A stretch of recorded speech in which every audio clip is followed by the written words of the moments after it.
There are places in this world where the line between the living and the dead feels dangerously thin, and few places are more chilling than funerals and morgues. Tonight, we're diving into the most terrifying, real-life horror stories from the places meant to care for the dead, where the unexpected, the unexplainable, and the downright horrifying take place.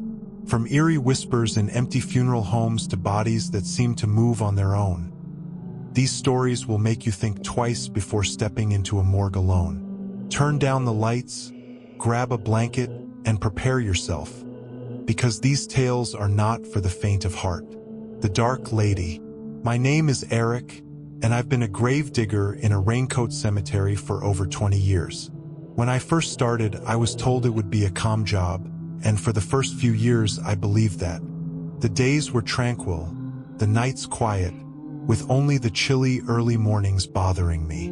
However, I eventually realized there was something unusual about the cemetery, something beyond the normal rules of life. One particularly cold winter night, with the wind howling among the trees and tombstones, I was alone, as usual, ensuring everything was in order.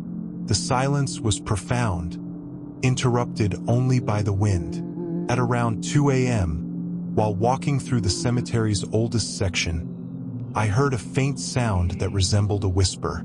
I hesitated, thinking it was just the wind, but the sound persisted, becoming clearer, almost like a wail. I looked around, but the cemetery was empty. To my surprise, the sound seemed to follow me, a blend of fear and curiosity prompting me to seek its source.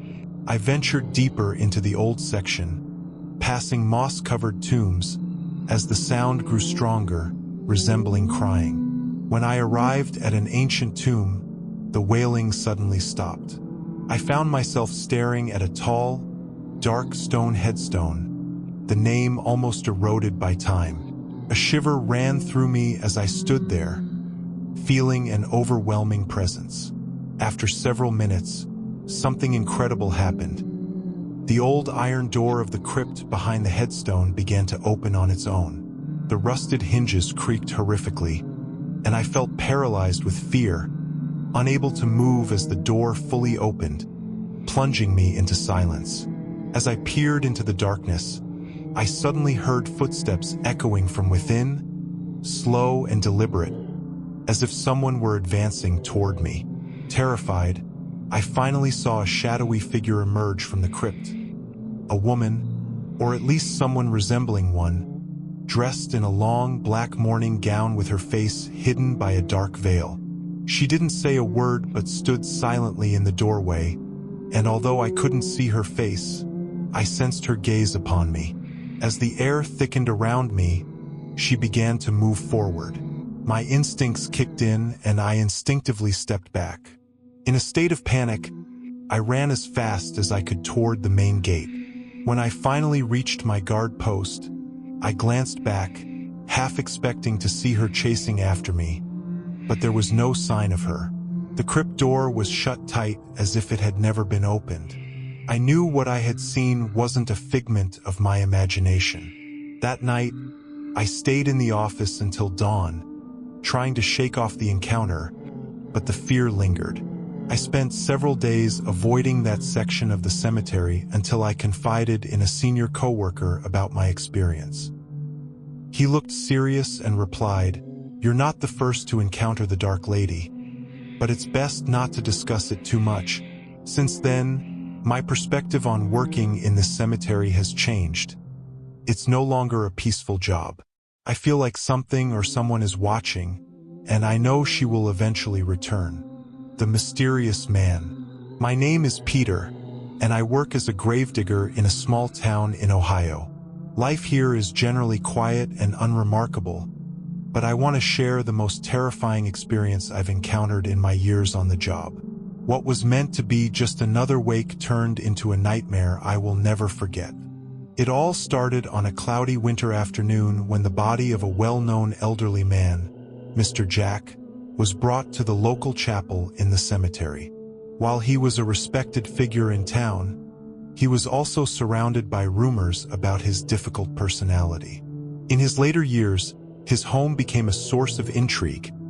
Neighbors reported flickering lights and dogs barking for no reason near his property.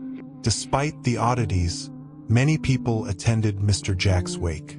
That night, I was on duty, responsible for keeping the cemetery secure and overseeing the wake. The chapel was filled with family and friends paying their last respects. Everything seemed normal until a storm rolled in, bringing strong winds and rain. Suddenly, the chapel's lights began flickering, suggesting the power might go out. I noticed something peculiar about Mr. Jack's coffin, which was centrally placed in the chapel. As I stared at it, a heavy, stifling feeling settled in the room, accompanied by an unexplainable chill. I dismissed it as merely the storm and my fatigue, but the sensation of being watched started to unsettle me. When I glanced out the window, I thought I saw a shadow move outside, but upon checking, there was no one there. Despite the howling wind, the feeling of being watched persisted. I looked at the coffin again and had the unsettling impression that it was slightly ajar, as if the lid weren't fully closed. Thinking it was just my imagination, I felt compelled to check. As I approached, I heard a faint sound that sent chills down my spine. It sounded like breathing. My heart raced, and I scanned the chapel, but everyone else seemed engrossed in their prayers, unaware. Gathering my courage, I cautiously lifted the coffin lid, and what I saw nearly made me slam it shut. Mr. Jack's eyes were open, staring directly at me. Lifeless, yet intensely confronting. I quickly backed away, panic setting in as the lid closed with a thud. I glanced around, hoping someone else had witnessed what I did, but everyone appeared oblivious. I convinced myself that I was losing my mind due to exhaustion or stress, yet the image of his eyes haunted me. Shortly after, the storm intensified, and the lights extinguished the chapel in darkness. There was a murmur of surprise among the attendees, and someone lit a candle for light. That's when chaos erupted. A loud noise echoed, like something pounding at the chapel door. Startled, I rushed to open it. As I stepped outside, the wind almost knocked me over, drenching the chapel floor. In the darkness, I spotted a figure in a long black cloak standing in the downpour. At first, I thought it might be a late relative of Mr. Jack, but then the figure nodded and I saw its face. It was Mr. Jack himself. His appearance was distorted as if death had taken a harsher toll, and his eyes, the same lifeless eyes from the coffin, were now glowing in the dark. Terrified, I slammed the door shut, shaking with fear while everyone stared at me in confusion. I realized there was no way to explain what I had just witnessed.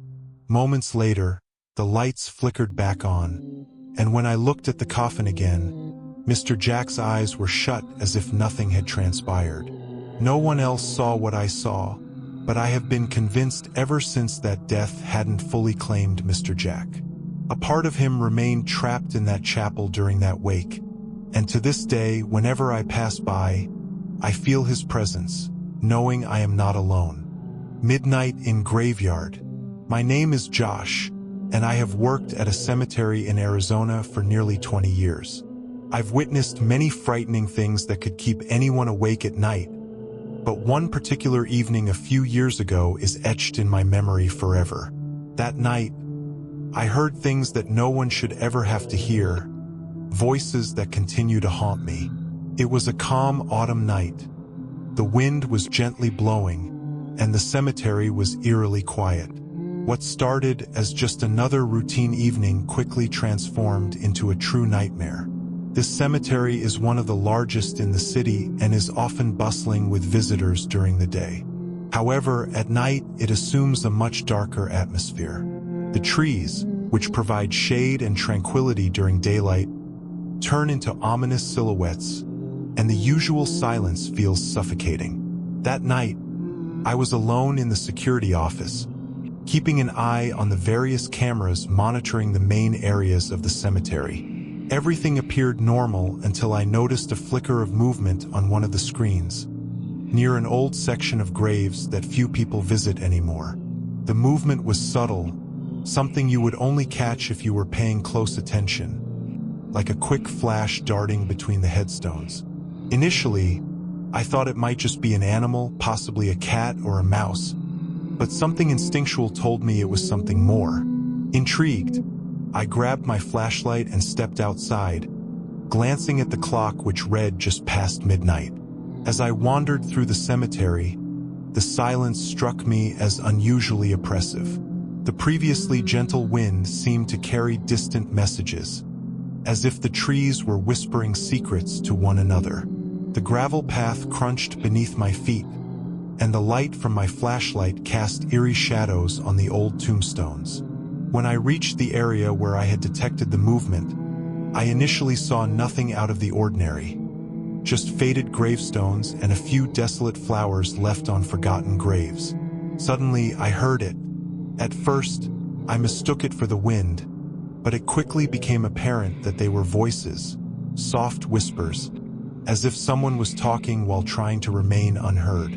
The sounds seemed to emanate from all directions, echoing among the headstones and resonating in the heavy night air. I froze, attempting to locate the source of the voices, but they seemed to shift and swirl around me. The most disturbing part was that I couldn't grasp what they were saying. The whispers felt like fragmented phrases spoken in a forgotten tongue, or perhaps someone was murmuring from too far away to be comprehensible. A primal fear crept up my spine, but I stubbornly sought a rational explanation, convincing myself it was merely the wind. Then I heard something that left me paralyzed amidst the disjointed voices. My name. Josh. It wasn't shouted or yelled. It was woven into the conversation, but so distinctly clear that I couldn't deny it. My heart raced, and every instinct urged me to flee, yet I was inexplicably drawn to follow the sound, curiosity overtaking my fear.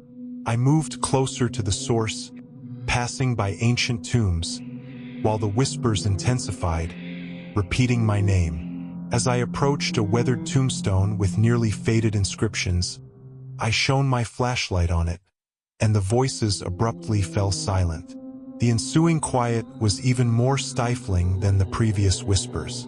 I stood there, staring at the tombstone, trying to comprehend the strange situation when, out of nowhere, the sounds returned. This time, a long, anguished moan, as if someone had been trapped and was finally finding a way to express their torment. The lament resonated throughout the cemetery, making the air feel heavier, as if the very ground was vibrating with sorrow. Though every part of me urged me to leave, an invisible force kept me rooted in place.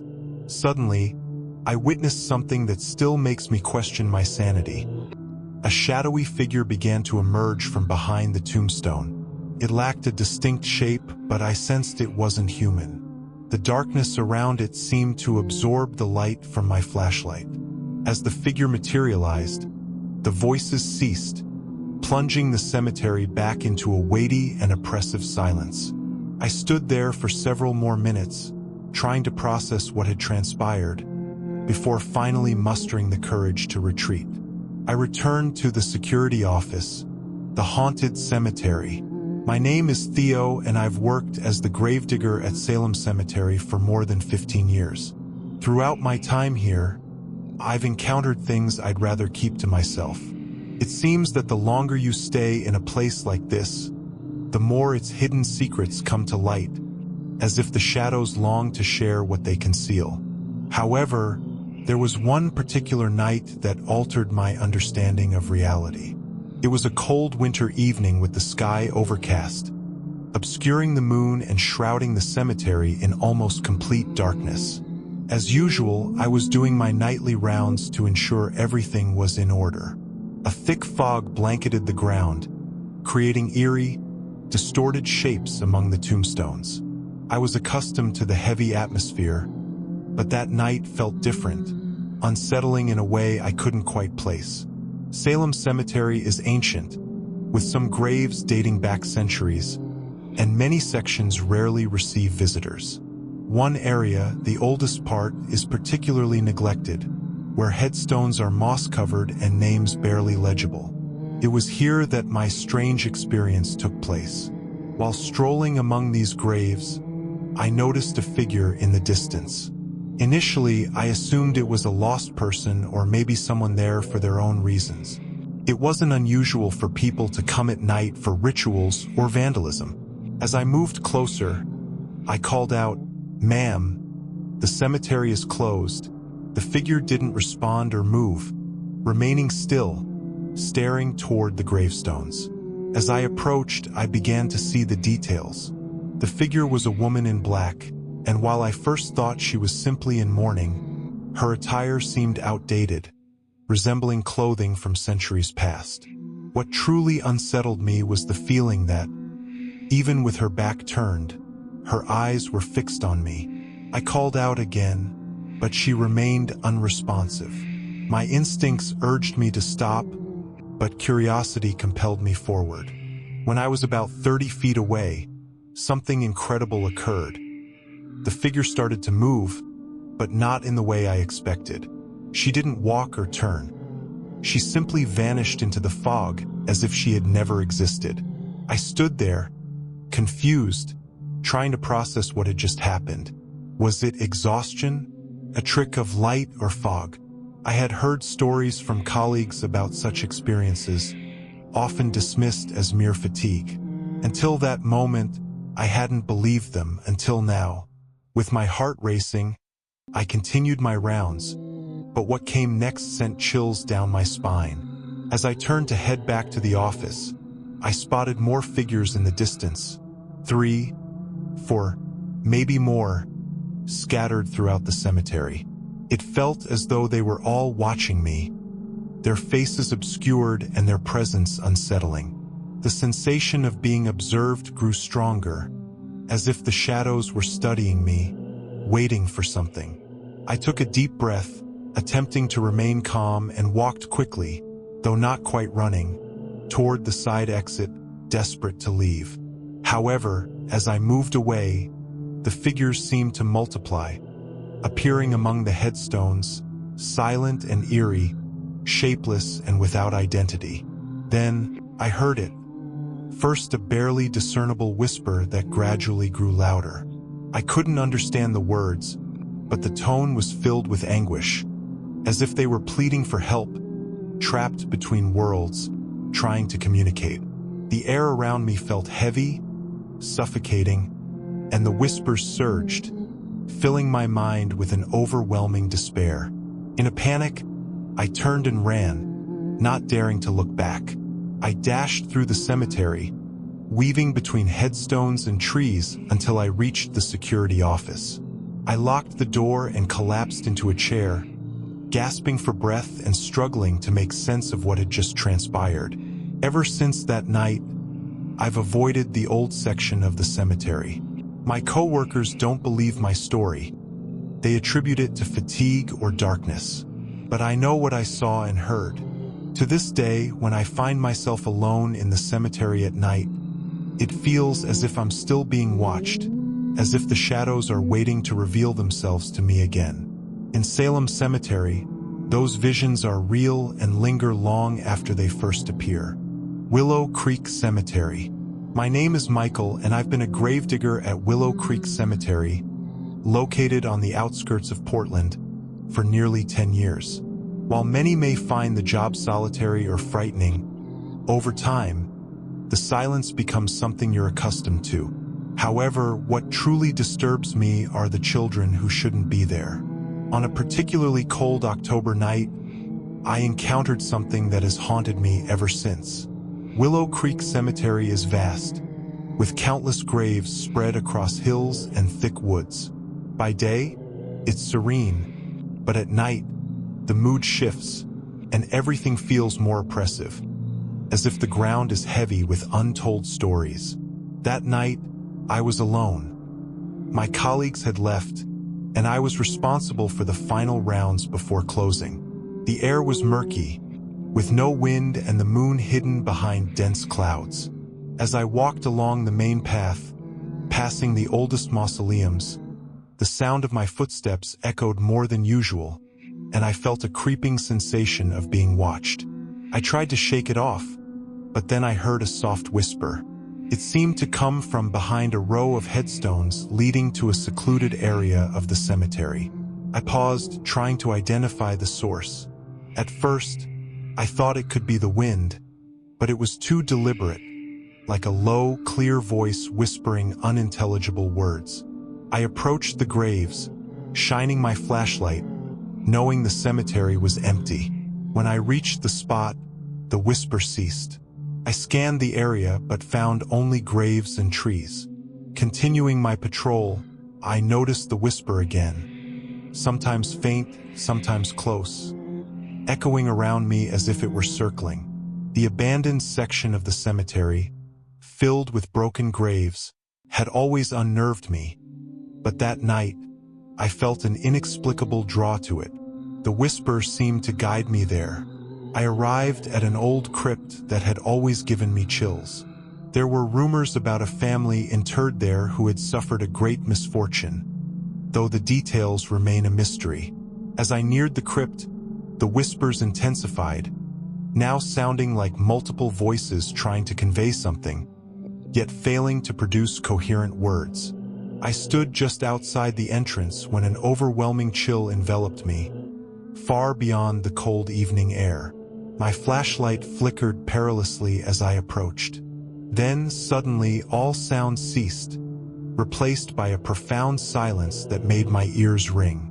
Before I could take another step, the crypt door began to creak open, as if beckoning me inside. The darkness within was absolute, and I felt an intense weight pressing down on me, making my heart race. As I tried to retreat, I sensed a presence behind me. Nothing tangible, but undeniably there. The whisper returned, this time closer, its tone unmistakably a warning rather than a plea for help. In an instant, I felt a chilling grip on my shoulder, as if unseen hands were urging me into the crypt. My flashlight died, plunging me into total darkness. The whisper grew louder, surrounding me with countless voices urging me to join them. Without thinking, I fled, sprinting down the hill, stumbling over headstones while hearing the whispers pursue me like shadows.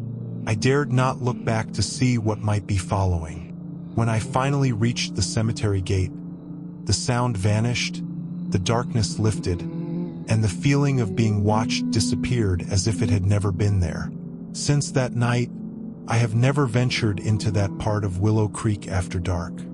I've come to believe that there are truths the living should not seek to understand. Each time I pass that crypt, I feel a shiver and hear the distant whisper warning me never to return. Funeral of Thomas Harris. My name is Jake, and I have been a grave digger at Maplewood Cemetery in Springfield, Illinois, for over 15 years. During this time, I've encountered everything from solitary burials to large funerals, along with some unbelievable stories. However, one particular incident continues to haunt me to this day, an inexplicable case of a missing body. It was a typical summer afternoon when I received a call from a local funeral home requesting a last-minute burial. The deceased was a man named Thomas Harris, who had unexpectedly passed away from a heart attack. His family was distraught and wanted the burial conducted as quickly as possible that very afternoon. Organizing last-minute funerals was not unusual for me, and everything appeared to be progressing normally.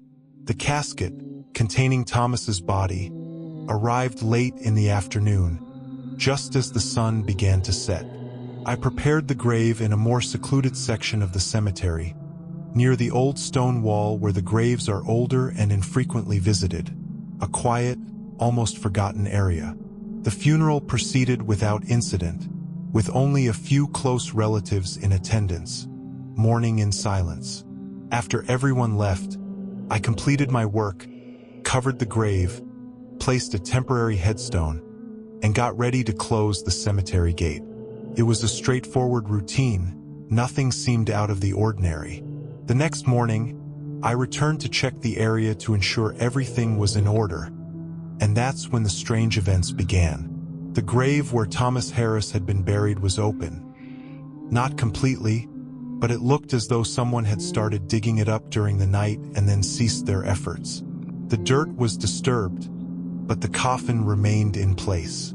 Confused, I initially thought it might be vandalism, perhaps some teenagers attempting a macabre prank, an unfortunate occurrence I had seen before. I called my co-workers, and together we reopened the grave to check if the coffin was still intact. To our astonishment, when we removed the dirt, the coffin was empty. There was no sign of Thomas Harris's body, and no evidence of forced entry or any indication that the coffin had been moved. It was exactly as we had left it, only now devoid of its occupant. We searched for a logical explanation. There were no traces of tools or signs that the coffin had been pried open. Strangely, there were also no footprints or any other evidence suggesting someone had been there overnight. We were left with an open grave and a missing body. The first people I thought to contact were his family, but doing so only heightened their distress. They couldn't fathom how something like this could occur and began accusing the cemetery of negligence. I understood their frustration, but I truly had no explanation for how a body could simply vanish without a trace. Over the following days, we did everything possible, even calling the police, who conducted a thorough investigation. They reviewed the security camera footage but found nothing to clarify what had happened. It showed the cemetery completely empty throughout the night. No one entered or left. It was as if Thomas's body had simply evaporated. The police reached a dead end and ultimately closed the case, labeling it an unsolved mystery. However, for me, things took a darker turn in the weeks that followed his disappearance. After sunset, I began to hear strange sounds whenever I passed by Thomas's grave, as if someone or something was watching me. Occasionally, I would hear a soft sigh or the faint sound of dirt shifting, reminiscent of someone digging. I tried to convince myself it was merely my imagination playing tricks on me due to the stress of the disappearance. But each time I passed the area, the feeling intensified. One particularly late night, I decided to check the grave again to ensure everything was as it should be. Upon arrival, the site appeared completely closed up, just as it should have been. Yet, something felt different. A detail only someone like me who works with graves daily would notice. The earth seemed disturbed again, but this time, it appeared as though something was trying to emerge from within. As I stood there staring at the ruffled soil, trying to comprehend what I was witnessing, I suddenly heard a whisper, soft and weak but undeniably clear, coming from inside the grave.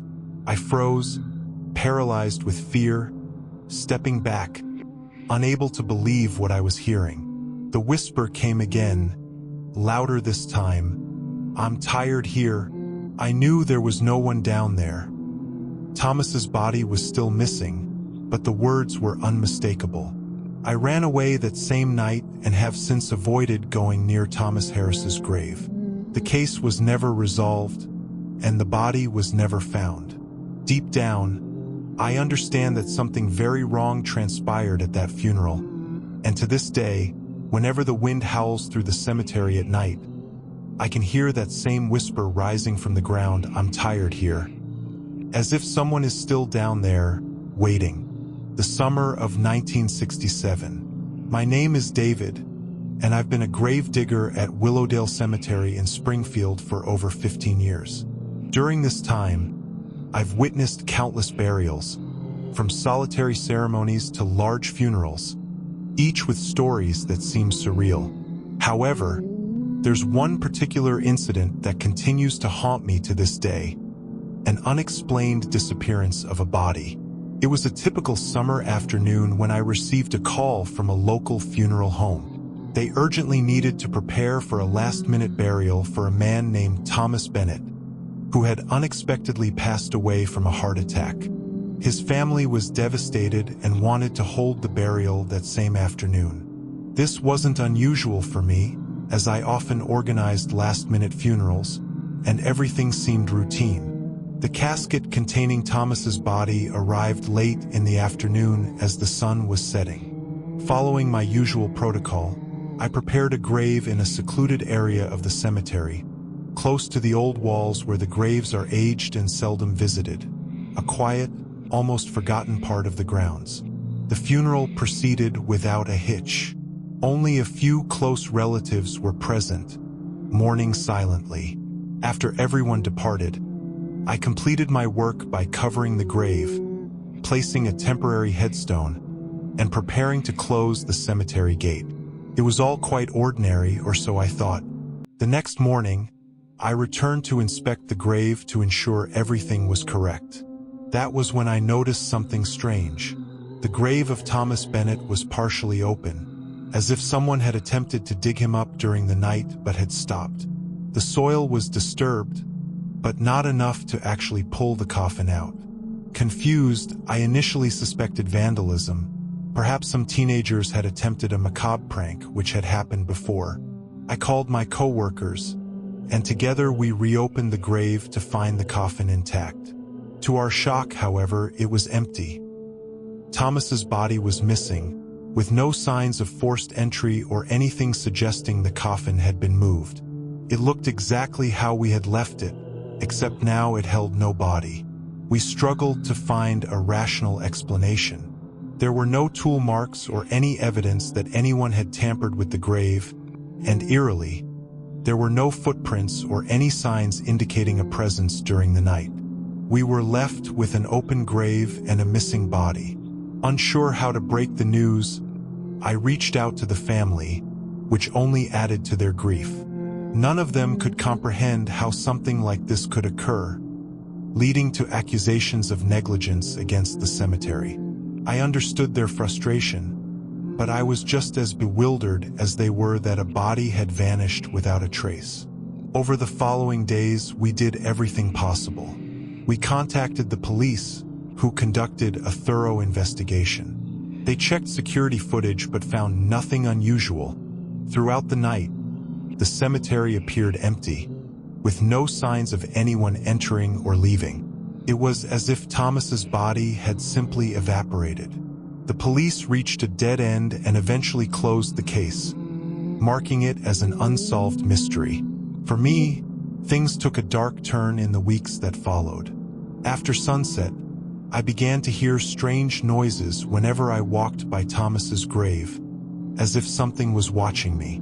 I sometimes caught a faint sigh or the sound of dirt shifting, resembling someone digging. I tried to dismiss these feelings as mere figments of my imagination, but each time I passed, the sensation grew stronger. One late night, I decided to investigate the grave again to ensure everything was as it should be. Upon my arrival, the site was sealed tightly, just as it should have been, but I noticed something alarming. A detail only someone like me, who works with graves daily, would catch. The soil looked disturbed, but this time, it appeared as though it had been displaced from the inside. Just then, I heard it. A whisper, low and indistinct, but undeniably clear, emanating from the grave. I froze in terror, unable to comprehend what I was hearing. The whisper grew louder. "I'm tired. Here." I knew there was no one down there. Thomas's body was still missing, yet the voice was unmistakable. I ran out of the cemetery that night, and since then, I've kept my distance from Thomas Bennett's grave. The case was never resolved, and the body was never located. Deep down, I felt something terribly wrong had transpired at that funeral, and to this day, when the wind howls through the cemetery at night, I can hear that same whisper rising from the ground. "I'm tired. Here," as if someone is still waiting below.